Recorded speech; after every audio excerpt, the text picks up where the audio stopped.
live. I am coming to you from not so sunny, a little bit cloudy, Southern California. I'm Kira Davis. This is a podcast where we take hot topics, hot button ideas. We discuss the talking points on those ideas. We draw those talking points all the way out to their logical conclusion. I've got no reason to be sitting in front of this microphone today, except that I have felt motivated to talk about a couple of things that are going on. Um, in the progressive sphere. And the thing that's been on my mind today, especially, is this idea of kindness. We're in this kindness flip. So Kristi Noem is out there doing, I love this. She is doing promo reels in front of in El Salvadorian jail, while all of these inmates are standing behind her, and and then the New York Post tagged her today for wearing a $60,000 watch, apparently, supposedly $60,000 watch. And then the other thing that happened is the fentanyl queen meme. Our fentanyl queen from, where was she from? El Salvador? Let's see. She was from Colombia, El Salvador. And but yeah, then we have her. And people there, this meme, you know what, let me share this. Let me share this for you real quick. So the White House made a meme, and it's this woman. It is based on the actual photo of this woman, 36-year-old Dominican Republic citizen. She had a rap sheet that includes fentanyl trafficking, and she had previously been deported. In Virginia Basora Gonzalez, she had previously been deported, and she had come back. So she is has been arrested on suspicion of fentanyl dealing and other things, trafficking. But this meme. All right, I'll stop sharing it now. But that meme, and so now all of the liberals are really upset about it. I want to read some of the comments that came underneath came underneath here. Just my 2 cents. Official government accounts should never try to be cool or trendy. This is even more cringy when the FDA released their COVID memes. This one guy says, I didn't serve my well, he says county. Maybe he was on the council. I didn't serve my country for this appalling third world BS. This is disgusting. You're a monster, Secretary Rubio. Um, and let's see. Oh, they've hit an all-time low. Making a show of suffering is sociopathic and evil. This sucks for so many reasons. This is not sending the message you think it's sending. This is abhorrent. While I agree, this one I think is really indicative. This is abhorrent. While I agree that criminals here illegally ought to be deported, this is so unbecoming of the dignity that the White House ought to represent that I feel nothing but disgust seeing it. This is not something you create a meme from. Do better. It's not. I cannot stop thinking about how quickly the progressive left dropped the kindness mask. I mean, overnight, and that's how you know it's not real. And this is what's on my mind, and I need to talk it out. So bear with me today. Let's take care of some housekeeping. If you're not subscribed to my YouTube channel, please go ahead and do that. Kira Davis, just listen to yourself. Subscribe to the podcast wherever you find your audio podcasts, and hit me up on Twitter X at Real Kira Davis. But this has been on my mind because I have spoken about this on this show at length during the Biden administration, and during the first Trump administration. That those BS signs of, in this hate has no home here. In this house, we believe in kindness and science. And I mean, those signs have only just now come down. They're replaced with a lot of free Palestine stuff, of course. Finally, those signs have come down. But even in my kids' school, all we hear about is kindness, be kind. It's sold to us as this anti-bullying thing. We're going to talk about why bullying is worse than ever in our public schools, despite this nonstop, unrelenting kindness campaign. We have a kindness week at my child's school. Kindness week, which I have gotten enraged about that every year since we first moved here to California. Kindness week. I think that if you're spending a lot of time convincing people to be kind and that you're kind, there is no kindness involved. Here's what I think has happened.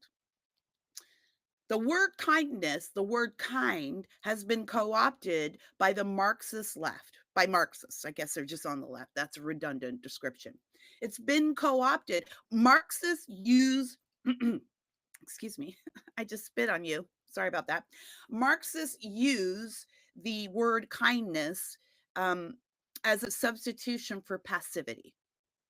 That's what kindness means when leftists use it. When progressives use the word kind, they mean passive. Be passive. That's why the truth hurts. That's why they cannot talk about the truth. Last night I watched the Doge interview, the interview with the Doge team on Fox News with Bret Baier.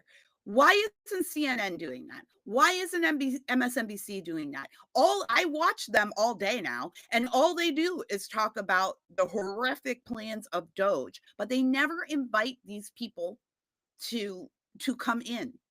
All they do is talk about Elon and Trump like they are Nazis, but they don't invite them in to actually explore what they're doing, interview them, or even to find out if they're right. It's because they never were interested in information. They never were interested in kindness. They are only interested in passivity, because passivity is control. Right? You're easily controlled if you're passive. So we literally educate our children in kindness. And it's not the kind. Let's read some definitions here. I like to define things before we get started. Here's what Merriam-Webster dictionary says kindness is. It's the quality or state of being kind. It's a kind deed or favor or affection. And then here is what that's kindness. Here is what kind means. Of course, there's different meanings because the English language is bizarre. It's a group by common traits or interests. And I think basically, by the way, pay attention to these definitions. They mean something in this conversation. It's a group united by common traits or interests, a specific or recognized variety, a doubtful or barely admissible member of a category. So it's kind of like that. Fundamental nature or essence, quality, goods or commodities as distinguished by money, as distinguished from money, as in I offer you a payment in kind. If you give me a duck, I give you a duck back. The equivalent of what has been offered or received, a promise to return a favor in kind. Nature, family, lineage, manner.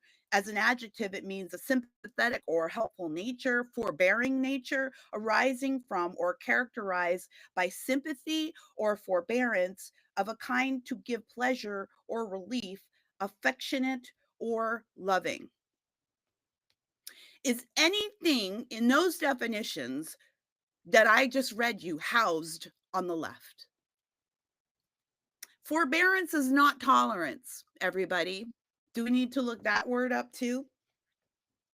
Let's look up forbearance. Forbearance, the act of forbearing, the quality of being forbearing, patience, that's not tolerance. But again, the leftists don't use kindness as it is defined. To them, kindness is passivity. So you don't see any of these definitions on the left. They talk a lot about community. They flip everything. That's why this episode is called The Kindness Flip. They flip everything. When we joke about living in the upside down for the last 4 years, it's true. We have been. They flip everything. So to them, kindness is passivity. They talk about community all the time, but the second you ask a real question or stray off the reservation, even an inch, you're excised from the body. You are pushed out. So it's not that they don't house the definition of community or forbearance or being patient with each other. They don't house that. There's no affection on the left. Look at what they're doing to girls and women. There's no affection. Listen to how they're out there on the campaign trail right now, talking, cursing and swearing and being vulgar. By the way, I mean, that's a whole other episode we could do about why that is happening. I think I am going to break that down. But of course, this is their push to be authentic because they do not know what real kindness sounds like. Kindness sounds like, I hear you when you tell me you are grieving because your daughter was raped and murdered by an illegal alien, and I am going to bring justice to that situation. That's kindness. Kindness is not letting a grown man change in a locker room in front of a 5-year-old girl, and then telling that girl's mother that she's the bigot and she needs counseling because she doesn't want a penis around her daughter. They don't. It's a lie. Not only is it's not just that they are misunderstanding kindness, they are purposefully retarding the definition of it. Because who wants to be unkind? None of us want to be thought of as unkind. It's a manipulation tactic, but kindness to them does not mean the same as kindness to us. They mean passivity. They want you, they want to believe. This is part of the trans movement. This is what's going on in that space right now. Besides the whole, there's a segment of the LGBTQ activist group that really genuinely believe they're working for togetherness and acceptance and tolerance. They genuinely believe that. But the base and the impetus of that movement isn't that. It is inherently misogynistic. It is an inherent attempt to use the language of kindness to bully people. That's what Kindness Week is at school. It's to bully people. So if you don't accept my definitions of this situation, my definitions of what a woman is, my definitions of what marriage is, my definitions of what kindness is, if you don't accept those, then you're a Nazi. And you're not kind. You're not one of us. Now, after spending the last 10 years calling over half the country Nazis, and racists, which really are the two worst things you can call a human being in Western society, after spending all of those years, now they're really concerned about how we're talking about criminals. This is how you know that it was never about kindness. It was only ever about control. It was only ever about the commodity of your passivity. That's how they got away with COVID for so long. Be kind. People are stressed. This is a stressful time. People consider the health of others, consider the greater good. Meanwhile, there's a sound of COVID. Do you know what the clarion call of COVID is? COVID has a sound. It's not just a virus, it has a sound. Yeah, have you ever heard it? I actually happen to be an expert in the sound of COVID. You ready? Here it goes. Ma'am, ma'am, ma'am, ma'am, your mask is not over your nose, ma'am. That's the sound of COVID. That's what COVID sounds like. It was all about control. It was the government. It was all about legislating your passivity, dangling the carrot of freedom in front of you to keep you passive. Then when we got aggressive, they started arresting us. They started closing down our businesses. They started kicking our kids out of school. They started auditing us. They did all kinds of, look up Chef Andrew Gruel. Here, he's now a Huntington Beach City Council member, but he's also a restaurateur, and he has fought this battle through COVID for the restaurant industry. As soon as he stepped up, the state audited him. Kindness. Why do I hate Kindness Week at school? Because it's a lie. Those people are not kind. The people in public school are not kind. They don't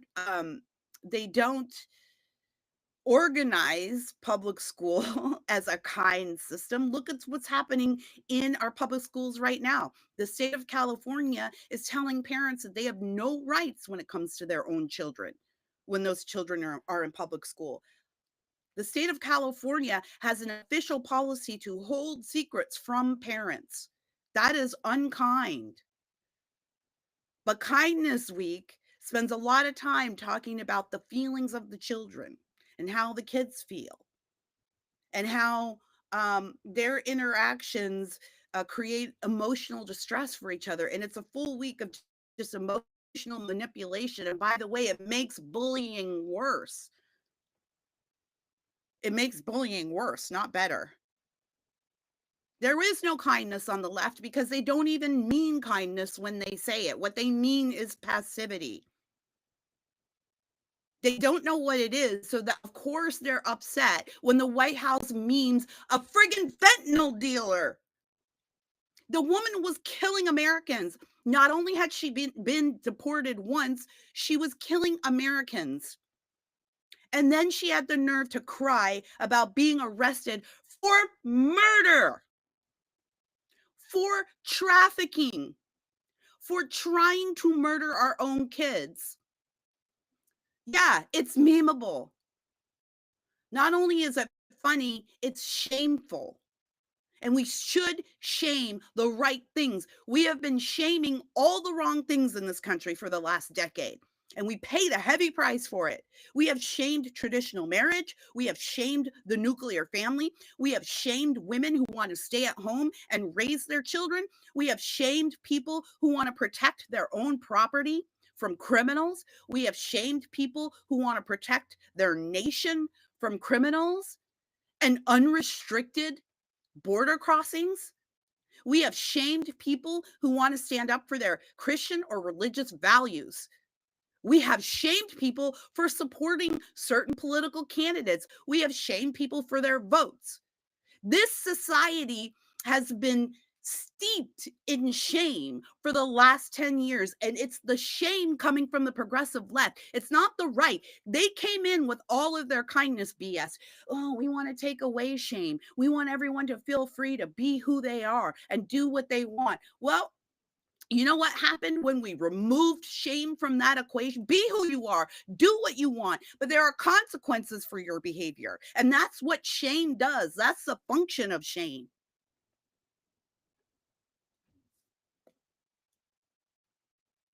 The function of shame is to remind people of what the consequences are for those around them and of their behavior. We need to bring back shame. That's what shame does.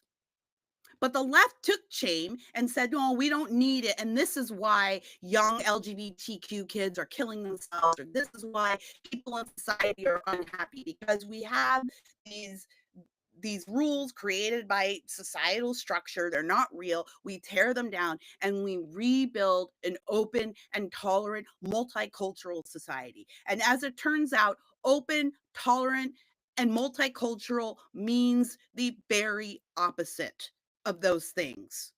We're not open, we're closed. The mean girls on the progressive left have a clique and they have a litmus test. And if you don't meet every point, you're not in. That's why their coalition is so freaking tiny right now. They did it to themselves. They're not tolerant, as we've discussed, or maybe they are tolerant, but they are not forbearing. They're certainly not patient.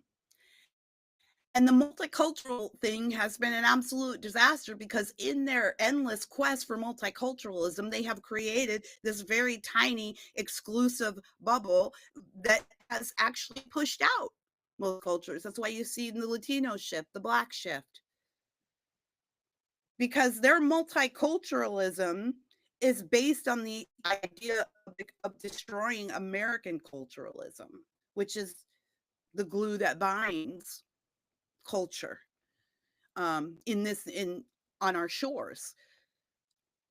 So you're seeing this flip, right? That all of these people have been lecturing us about kindness for the last decade. This flip, it's not because they're not getting their way. I mean, that's part of it, but it's because it was never real. That's why on November 5th, it felt like everything changed overnight. Because I listen to Elon, you guys. I listen to Elon when he talks. I don't just hear, I listen and I read between those lines. And there's a lot of stuff he wants to say that he either can't say or feels frightened to say right now, but he's said several times on several occasions, we are about to discover the Truman Show that we've been living in. And I think a lot of us feel like, oh, okay, we all of this money going to support causes we don't like. That's it. That's one thing, but it's way more than that. I think one of the things he's referring to is this idea that what we're about to find out is the way we've been living for the last 4 to 10 years under the first Trump administration, too, when he was doing all those media battles. It's not real. That movement on the left was not organic. It wasn't real. It was totally astroturf. It was totally funded by our enemies and still is. And it does not represent the American spirit. And that's why you and I were so confused when COVID hit and we didn't understand why past Easter Americans were still willing to go on with this. I don't think most Americans were. But the kindness regime was well funded and well aided by their media allies. None of it was real, is what I'm saying. This is what we're about to find out. Those people really are in the minority. None of it was real. And that's why it felt like on November 6th, the entire world changed. That's why you got up on November 6th and could, call your friends retarded. Probably get tagged for that. That's why, though, because none of the way we've been living for, frankly, for many decades now has been real when it comes to this progressive we used to call it politically correct movement. It's been all fake. That's why the kindness flip happened so quickly.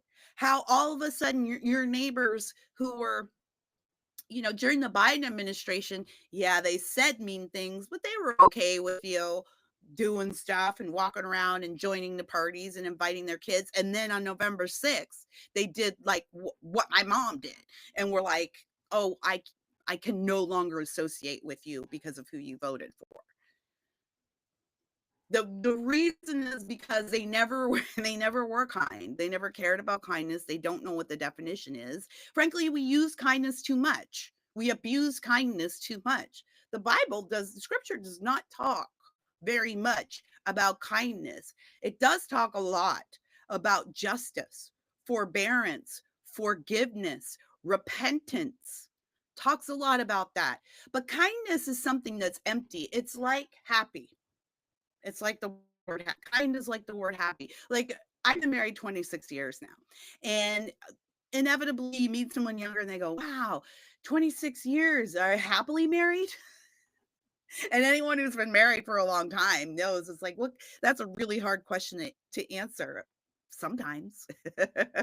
Yeah, a few of those years, sure. Happy is so hard to quantify. I'm happy right now to be sitting here and talking to you, but is my whole life happy? Is that my whole personality? Does that envelop everything? Happy is in the moment feeling. It's a momentary feeling. It's a circumstantial, maybe that's the word I'm looking for. It's a circumstantial feeling based on what's going on around you at the time. Kindness, being kind, is a circumstantial thing. And you can say, no, I tell my kids, be kind, live kindly. Yeah, but how do you live kindly? How do you be kind? It's an action. Kindness isn't a personality. If kindness is your personality, you're a liar. You should beware of kind people, the kind people. Nice people are fine. Even niceness is a temporary thing. It's a temporary action. It's something you do in the moment. But just is a personality trait. I suppose we could say open-mindedness is a personality trait. Kindness is an action, but if the action is divorced from the root of the action, what it is meant to show, let's see. Did forbearance, let's go back to kindness, the quality or state of being kind, a kind deed or affection. If you divorce kindness from those things, I'll read again. Being kind, a kind deed or favor or affection. Is anyone on the progressive left doing something kind or a favor for anyone who isn't like them? Let's recall what happened in North Carolina with FEMA and those directors telling people don't go to the houses that have Trump signs, which was a feature, not a bug. Is there is there is there any kind deeds or favors there? Affection. When you look at the progressive left, do you see any signs of affectionate behavior coming from them, even towards each other? Even towards each other. No, they have divorced kindness from the action of kindness. So it makes kindness meaningless. But to you, it still means something because you're still an intelligent thinking person and you understand what the word kindness means. They come at you with it. They accuse you of being unkind, and you go, oh no, oh no, people are going to think bad things about me. I don't want to be unkind. And a lot of us have fallen for that, and we've become a part of the problem over the years because of that. But no more. It is not unkind to maybe it is unkind to post a meme. The White House doesn't need to be kind. This is my point. Kristi Noem doesn't need to be kind. Kristi Noem can wear a $60,000 watch, y'all, if she's doing her friggin' job. If she's doing her job, she can wear whatever she wants. She can wear her hair extensions. I got some too. It's my Amazon hair. She can wear her hair extensions. She can use her lip injections and her Botox. She can wear her $60,000 Rolex if she's out there arresting bad guys and keeping America safe. When I have a problem with all of that is when she's not doing that and instead sitting in a comfy, cozy chair in the VP residence talking about, we've been to the border. Well, not really, but we've been to the border. That's when I have a problem with it. Don't sit there and lecture Americans about how we're not giving enough of our time, money, or blood to illegal alien criminals while you're sitting there in your Chanel suits with your Tiffany jewelry. But if you're Kristi Noem and you're in El Salvador, standing in front of a jail cell full of rapists and murderers and warriors who came here to defeat and harm American citizens, and that's what we've sent you to do, then yeah, absolutely. Wear whatever the hell you want, honey. I'm sick of this double standard we've got. The professional conservative contrarian class, to me, is way more annoying than the progressive left because I expect it from them. But some of y'all conservatives are out there trying to both sides this because you don't want to be one of the unwashed masses. You don't want to be like the rest of us. I'm a conservative, but I'm not one of them. I'm not the bad conservative. I'm the good kind. And I'm not a hypocrite. If you think of it for this, you should think the same for that. But you know what? I'm not a hypocrite. What I am is 50. And I have discernment and I know how to discern between certain things. And I know that Kamala Harris wearing a $60,000 watch and lecturing Americans about how they should live their lives is a hell of a lot different than Kristi Noem wearing a $60,000 watch while she's arresting bad guys. I think there's a big difference. Signalgate. Yes, if the Biden administration had been involved in that blunder, and it was a blunder, yeah, I would have had a lot more negative feelings about it because the Biden administration was headless, corrupt, and inept. And they almost destroyed this country. They came within an inch of destroying this country. So yeah, that would have been indicative of yet another piece of crap given to us by the Biden White House. But this administration has been delivering so far on all the promises that they've made. I've been very happy, and the polling says most Americans agree with me with what they've been doing. So yes, I can put Signalgate in perspective and say bad mistake, moving on. Because I'm not a professional conservative contrarian who's worried so much about how other people will look at me that I feel like I've got to both sides everything. I'm discerning and old enough to understand the difference. Okay? Now, I know that this argument is not going to move the progressive left. Their version of kindness says that kindness is you shutting up. Kindness is you not having an opinion or you not being excited about justice. To them, kindness is not justice. Kindness is injustice. Kindness means letting everyone do whatever they want. To us, kindness is not divorced from the root of the word.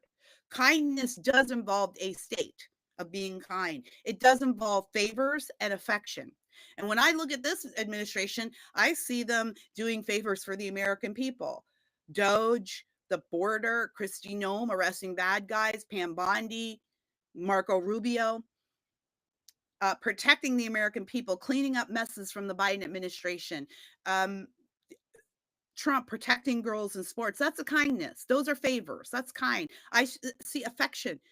Let's look at Trump's joint session speech. And forget about the affection he shows for the American people, generally speaking. Lots of affection from the Republicans and Trump.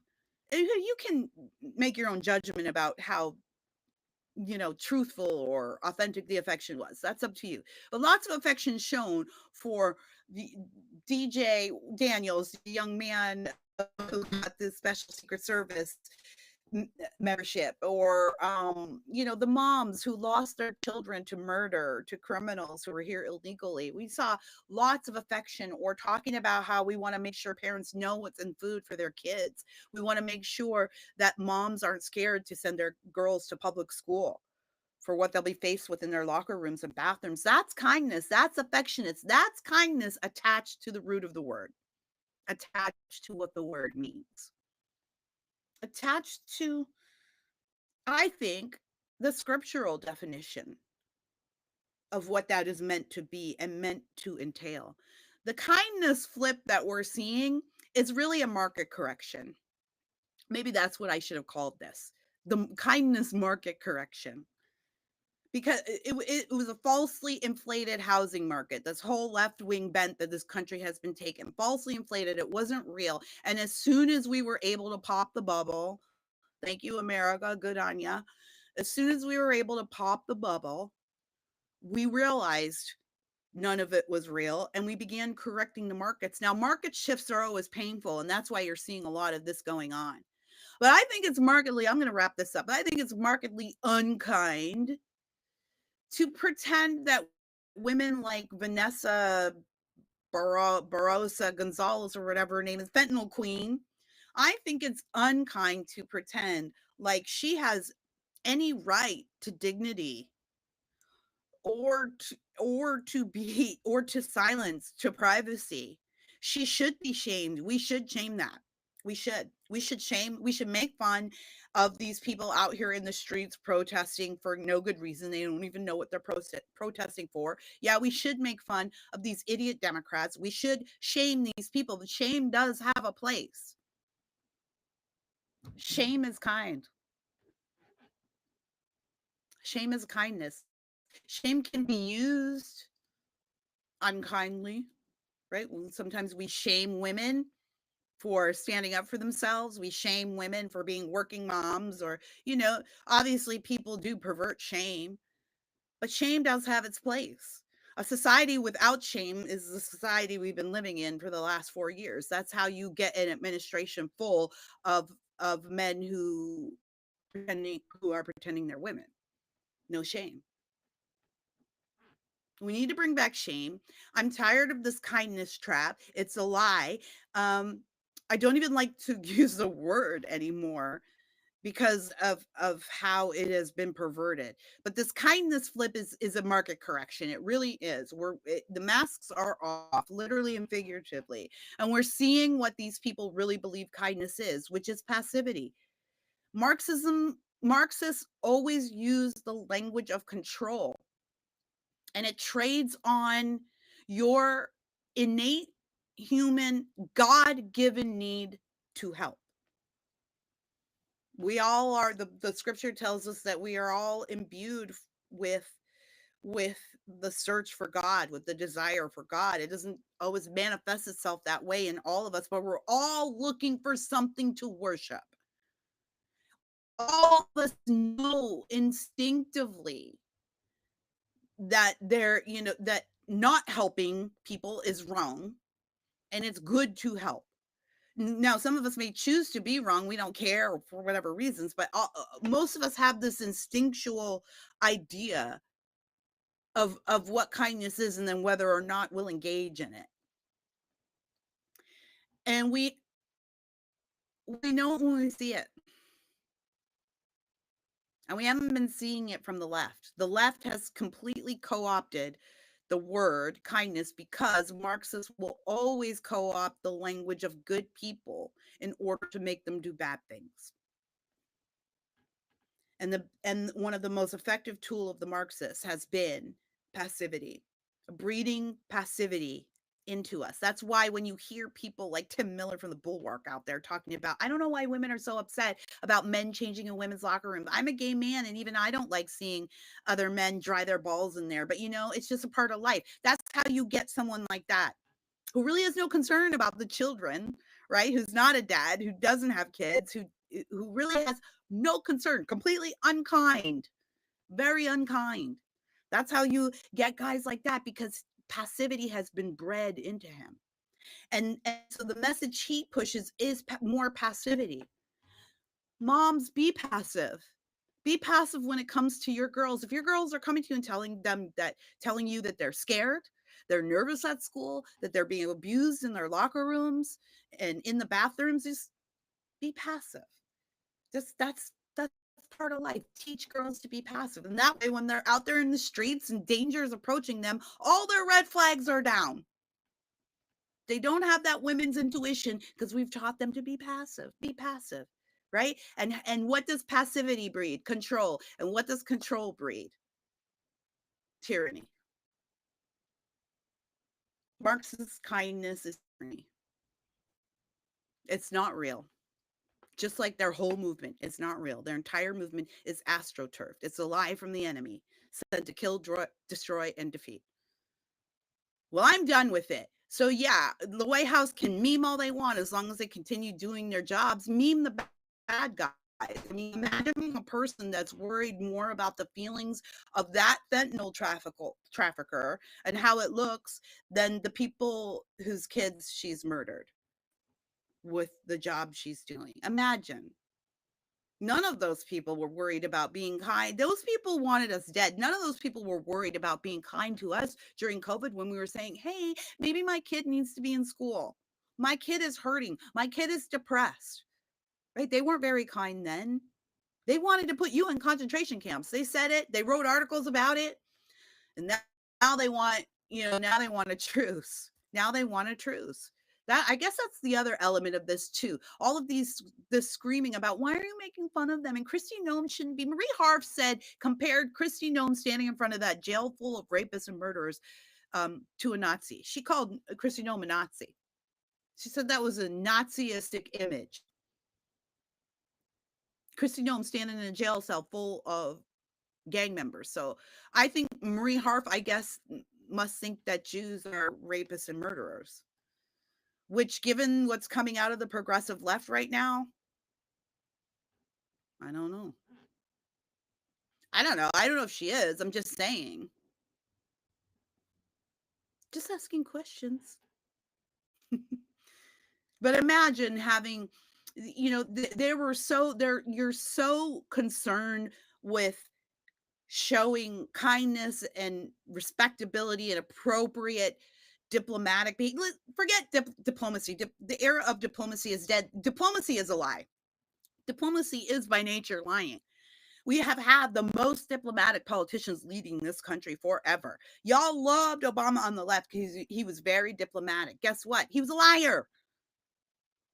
He destroyed this country and others. Very unkind, but very diplomatic. And so people, it's very well spoken, very clean cut, articulate, well spoken. Thank you, Mr. Biden. A lie, lying to us, because their kindness is a lie. Just like everything they tell you is a lie. The only part of the Marxist progressive left, which I think is basically the whole left right now, the only part of the left that is not a lie is when they're telling you that they hate you and that you should die and that your property should burn. That part's the truth. All right. I'm going to wrap it up here. Thanks for letting me come on and give some of my thoughts. Go ahead and follow me on all the places, do all the things. Hit up my Substack. All my links are in my bio and YouTube and Spotify and iTunes and Twitter and all of the other things. Yeah, there's no reason for me to do this other than I wanted to talk. So I did. Thanks for tuning in. And until we meet again, please remember every once in a while, just stop and listen to yourself.